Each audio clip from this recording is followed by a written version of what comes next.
Today I'm going to be taking you through how to acclimate your plants, which simply put just means easing it into life in its new environment, your home. This can either be if you've just brought a new plant from the shop, or like me, if you've just moved house and you're trying to get all of your plants to settle in nicely.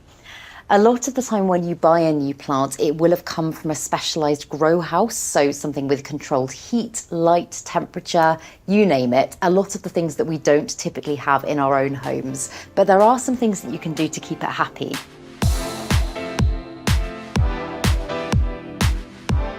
When you first bring a plant into your home or into a new environment, I would always say don't repot your plant straight away, just because it's doing enough adjusting as it is. You don't want to stress the plant further by giving a repot when it doesn't need it, essentially.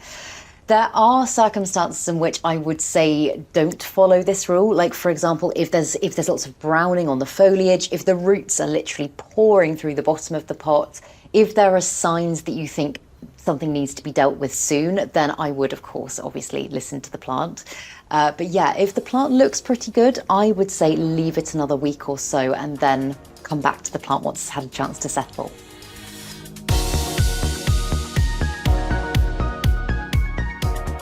One thing to be very cautious with when you buy a new plant or you change a plant's environment is how much you're watering that plant, because plants can be super susceptible to issues caused by overwatering. Even if you have just transitioned your plant from one position in your home to another, assume that because the position has changed, likely its watering needs will have as well. So typically, I will just keep my plants in their nursery pots like that, and then just use these as pretty cover pots. And then I can take them out and kind of feel the weight of the pot, stick my finger down to the soil and kind of gauge how much moisture's left in there.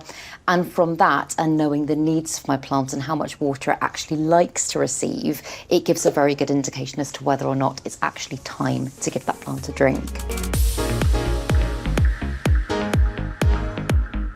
Here you can see all of these plants are in a little grow zone that I've set up with grow lights, and that just really allows me to monitor the lighting conditions of these plants and make sure they're getting optimum light for what they need in order to produce lovely growth and keep growing essentially all year round if possible. And this little one here, you might notice I've put a cup over it, and that's just because this is a very young seedling, and this one actually requires very, very high levels of humidity, higher than I'm able to provide in this room with just a humidifier. And this essentially is creating a little contained space for this plant, meaning that it's got its own little microclimate going on in there. And you can do this on a much larger level to save you having to do this with individual plants by creating a cabinet space for them.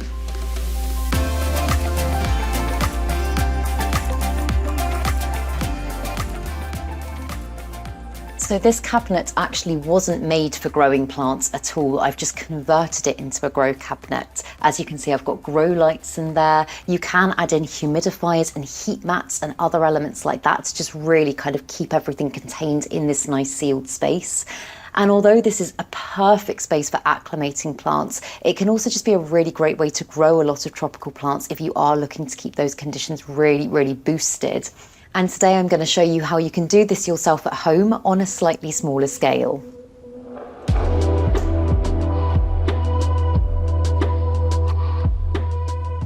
So here I've got a cabinet that I got fairly cheaply online, and I'm going to convert this into a cabinet for my plants.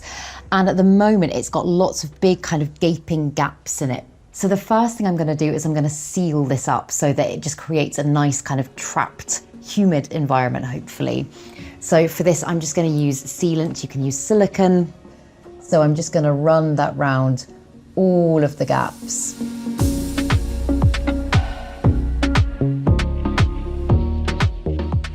So this is just washing up liquid and water. And I'm just going to get it on my finger and run it along what I've just sealed to just smooth it off. So that's actually the last bit of sealing that I need to do on it, because I've done the rest ahead of time. So the next thing I'm going to do is I'm going to actually add a little bit of water to the base of this, just because this has got a nice tray. And as that evaporates in the contained space, that's just going to raise the humidity naturally without me having to use a humidifier. So the next step is adding grow lights in, and in this case what I think I'm going to do is I think I'm actually going to put a grow light on top of the cabinet, just because I'm thinking I might position this cabinet under a shelf and mount this grow light to the shelf at some point. But then it's all about finding plants that are going to be happy with obviously the super high humidity conditions you've just created.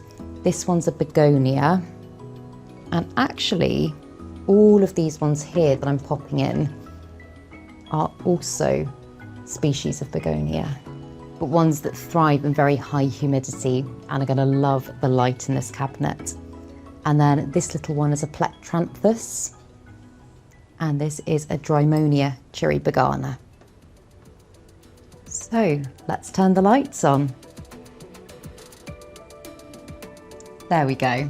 It really is as simple as that, and those plants are going to be super, super happy in there. So yeah, this is a brilliant way to acclimate plants to a new space, but as I say, aside from that, just do your best to keep the conditions as stable as you possibly can.